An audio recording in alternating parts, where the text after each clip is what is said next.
So, hello guys. So, today, share ko sa inyo kung ano yung naging experience ko sa aking myomectomy surgery.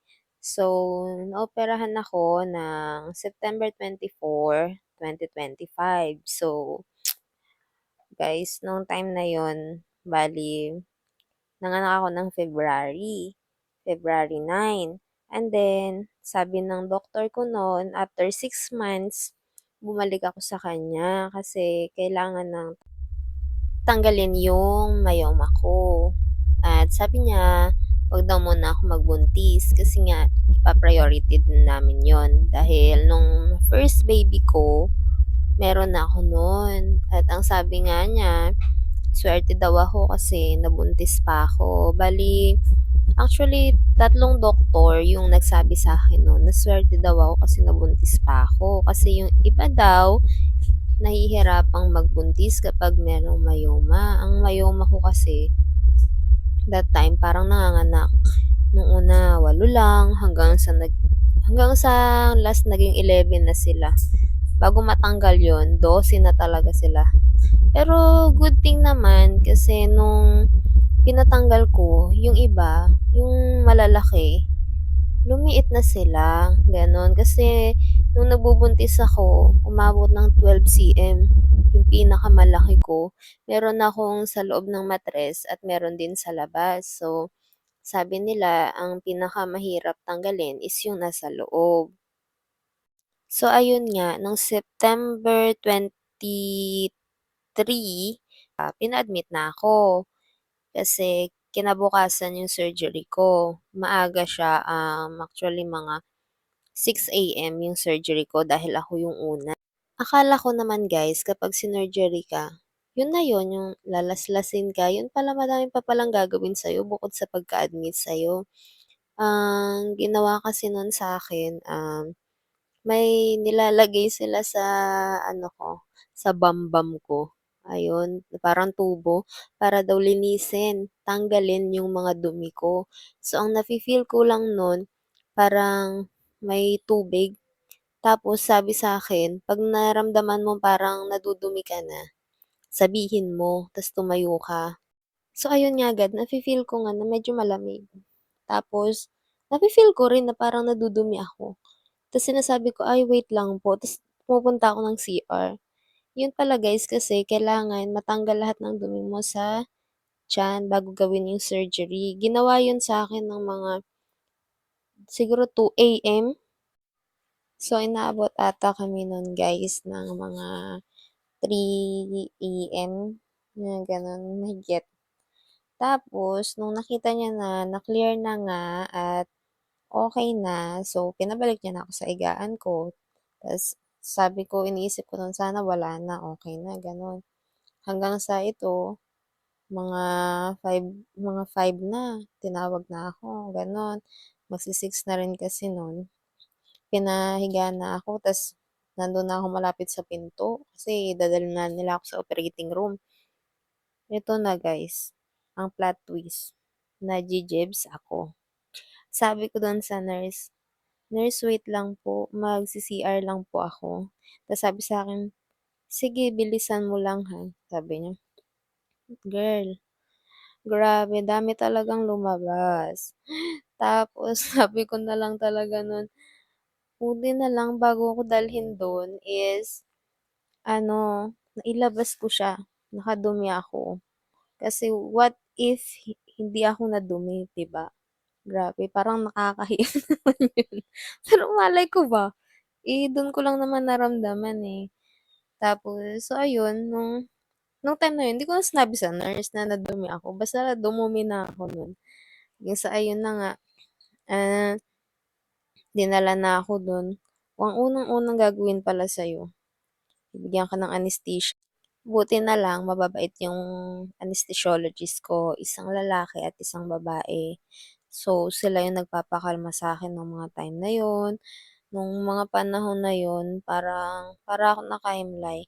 Kasi, alam nyo guys, yung kamay ko is yung dalawa.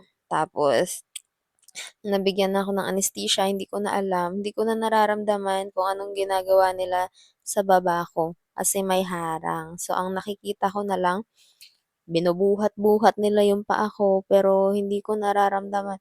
Pero sa isip ko, alam mo yung isip niyo na alam niyong binubuhat kayo, pero hindi niyo na nararamdaman. Alam ko may ginagawa sila pero wala na talaga. Hindi ko na alam. Parang groggy na ako ta's ang sabi sa'kin nun makakatulog daw ako. Pero buong surgery ko, hindi ako nakatulog. Gising lang ako ta's nilalamig ako at nanginginig talaga ako. Gumaganon-ganon, gumaganon-ganon talaga ako. Gano'n yung ano, naranasan ko noon, grabe ang lamig-lamig talaga, super duper gano'n yung nararamdaman. Dahil hindi nga mawala yung panginginig ko, sinabi ng ano ko, anesthesiologist na hawakan mo yung kamay ko, pisil-pisilin mo. Ayun nga, yung ginawa ko sa kanya, pinisil-pisil ko nga talaga siya. Tapos yung isa ko namang anesthesiologist, gano'n din yung ginagawa niya sa akin. Hinahawakan niya rin ako para sinasabi niya na okey lang 'yan, matatapos na, gano'n yung sinasabi nila sa'kin. Ta's parang yun lumalakas yung loob ko dahil sa kanila. Iba't parang para sa'kin ang bait, sobrang bait ng anesthesiologist na napunta sa'kin. Tapos may time pa nun na parang yung nararamdaman ko na may ginagawa sa tiyan ko, parang nararamdaman kong may ano, parang may aparatong kumakayod. Sinabi ko sa anesthesiologist ko na, sabi ko, "Doc, may nararamdaman ko po, masakit." Sabi ko sa kanya. Tas ayun, sabi niya, "Ah, gano'n ba? Sige bibigyan ulit kita ng anesthesia." Sabi niya, "Hindi mo na 'yan mararamdaman." So ayun nga, nung binigyan niya ako medyo hindi ko na siya naramdaman, pero ayun, nanginginig pa rin ako throughout the whole surgery, gano'n. At ang matindi pa guys, akala ko masakit na yun at yun na yung mahirap na parte ng surgery. Hindi pa pala. Dahil kapag tapos ka na operahan at andun ka na sa recovery room guys, doon magi-start. Dahil nasa charity ward nga ako, wala akong kasama, hindi pwede ang kasama. Ikaw lang, sarili mo lang. I- kung gusto mong umihi, ikaw lang. Bahala ka.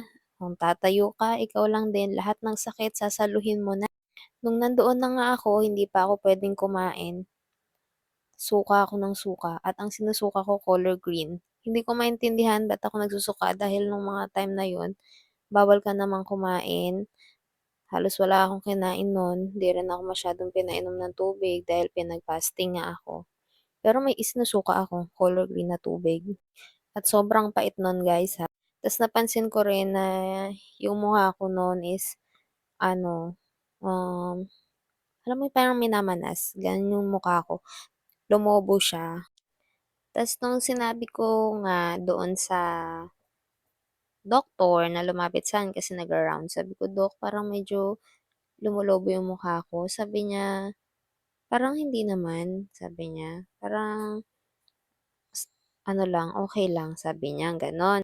So, dahil sinabi niyang okey lang, medyo napanatag naman ako pero napapansin ko talaga na ano, kasi tinitingnan ko sa camera ng phone ko na medyo lumobo nga siya. Ito na guys, nung parang nagwe-wear off ng anesthesia, medyo nawawala na siya. Grabe, sobrang sobrang sakit guys. Tapos may catheter kasi ako no'n kaya okey lang. So, yung catheter naman sabi ng iba masakit, pero para sa'kin naman is okey lang. Medyo nahirapan lang ako kapag kailangan kong tumagilid, kailangan kong kumain. Kasi parang ewan ko, parang natatakot ako baka bumuka yung tahi ko, onting galaw ko lang, gano'n yung nararamdaman ko. Tapos makikita ko pa yung ibang mga inoperahan na medyo matanda na sa'kin, siguro mga yung iba 40s, 50s, gano'n. Tapos malalaman ko yung mayoman nila isa, dalawa, tatlo lang, gano'n. Tapos yung kanila kasi is laparoscopy, yung akin kasi is open abdomen. Kaya parang na-CS na rin ako. Yung cut ko pala is parang CS din, gano'n siya, pahabang gano'n. Kasi sabi sa'kin ng doktor ko, ang gusto niya raw para sa'kin is laparoscopy. Para sana wala akong hiwa, ang kaso nga lang daw, dahil sobrang dami ng myoma ko, baka mauwi lang din kami sa open abdomen. Kaya doon na lang din daw, yun na lang yung gagawin.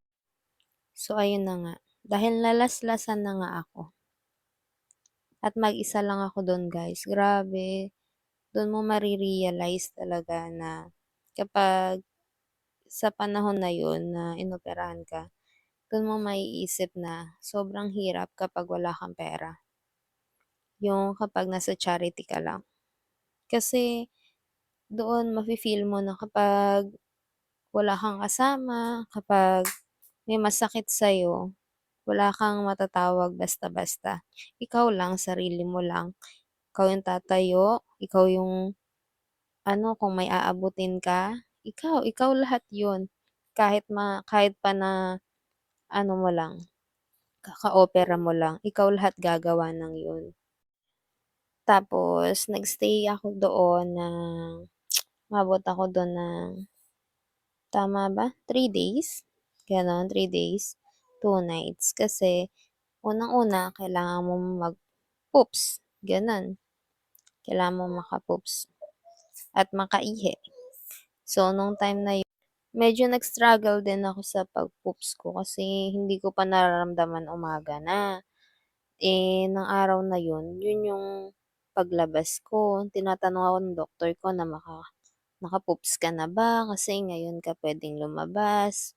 Gano'n, sabi ko, "Hindi pa po Dok, pero nararamdaman ko humihilab na po yung tiyan ko," sabi ko sa kanya. Sabi niya, "Sige sana makadumi ka na." Ayun nga guys, inabot na ako ng gabi. Nakalabas siguro ako 7 na kasi naasikaso pa yung mga papers ko, gano'n. At ang akala ko, yun na yun. Kung anong masakit nung asa ospital ako, yun na yun. Doon kasi, nakakalakad pa ako ng matuwid, diretso pa ako. Isang malaking scam. Dahil pag-uwi ko dito guys, ano, bandang 3:00 ng madaling araw. Grabe, sobrang hapde at kirot ng sugat ko. Mas matindi pa sa naramdaman ko nung andun ako sa ospital. Doon kasi tinuturukan ka ng pain reliever, pinapadaan sa suwero mo. Dito kasi nung umuwi na ako sa bahay, so ikaw na yung mag-aalaga sa sarili mo. Doon parang nung sobrang sakit, bumangon ako kasi naiihi ako. Grabe hindi ko talaga kinakaya, parang feeling ko matutumba ako. Kaya ginising ko yung partner ko, sabi ko, "Sobrang sakit, pahingi ako kako ng gamot." Para maibsan yung ano ko. Yun binigyan niya naman ako.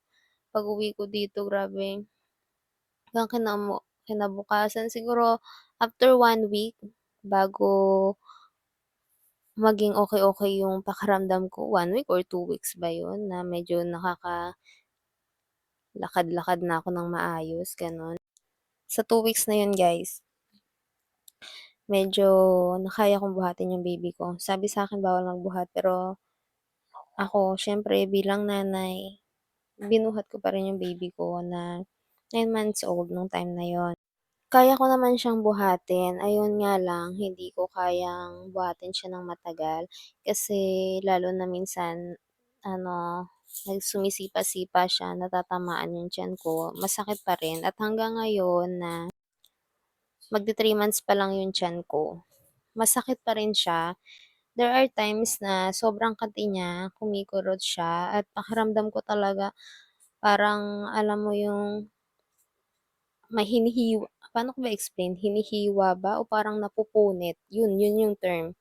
Parang napupunit siya kahit wala akong karga.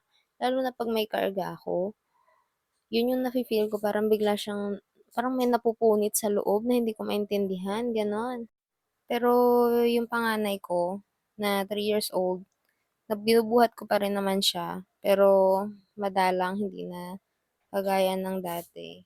'Pag hindi ko kasi kaya siyang minsan buhatin, ang ginagawa ko sabi ko, pigi na lang, pababa, gano'n. Kasi ang hirap para sa akin, masakit. So, ayun nga guys. So, kung kayo, may mga mayoma kayo, kung kayo mga girls, nafi-feel niyo pala na ano, medyo sumasakit yung puso niyo, tapos tingin niyo is meron mga heavy bleeding, gano'n. Heavy bleeding na umaabot ng more than 1 week, 2 weeks, gano'n, magpa-check-up na kayo. Huwag niyo nang hintayin kung sinong Poncio Pilato pa ang gusto niyong dumating sa buhay niyo para magpa-check-up kayo, magpa-check-up na agad kayo. Para maagapan agad or baka yung sa inyo kayang madala ng gamot. Kasi yung akin guys, hindi ako binigyan ng gamot ng OB ko nung unang nakita yun. Sabi mawawala at naniwala ako doon. Hanggang sa akala ko nawala siya, yun pala mas lumala siya. Kaya kung ako sa inyo, pagtuunan niyo talaga ng pansin lalo na yung regla niyo. Dahil hindi siya basta-basta. At kung hindi niyo papansinin 'yan, talagang mauuwi talaga kayo sa opera, guys. At kung may pera naman kayo, guys, I highly suggest na mag-private kayo. Kasi sobrang hirap kapag wala kang kasama na mag-isa ka lang do'n lalo na kapag kailangan mong tumayo, kailangan mong may abutin o kung ano man. Ang hirap talaga kapag mag-isa ka lang, talagang maiiyak ka. Kasi lalo na parang maaawa ka sa sarili mo na ang hirap pala, gano'n. Kaya kung ayaw niyong maranasan yung gano'n, mag-private na lang kayo lalo na kung may ipon naman kayo para doon. Paglaanan niyo talaga ng pera at paglaanan niyo ng pansin yung mga nararamdaman niyo. Dahil hindi lang kayo yung mahihirapan, pati yung pamilya niyo kapag lumala yung sakit niyo. Lalo na guys kung may anak kayo at maliliit pa, sila yung mahihirapan kapag may sakit kayo. At kayo rin siyempre, kasi kung nasa ospital kayo, mami-miss niyo rin sila, alam ko yun. Ako kasi nung time na yun, hindi pa ako naa-admit guys, umiiyak na ako. Kasi tinatawagan ko yung anak ko, ta's umiiyak din siya, tumutulo yung luha niya kasi madaling araw pa lang umalis na ako nun. Tapos nung tinawagan ko siya ng hapon, tumutulo yung luha niya. Wala siyang sinasabi pero tumutulo yung luha niya. At ako naman siyempre naiyak din ako kasi siyempre bilang nanay, alam ko ang ilang araw ko siyang hindi makakasama. Ayan siya. Kaya advice ko sa inyo guys na sana maging hangga't maaga pa, magpa-check-up na kayo. So, ayun lang for this video guys. Sana na-share ko ng maayos yung experience ko sa inyo sa aking myomectomy surgery. Bye!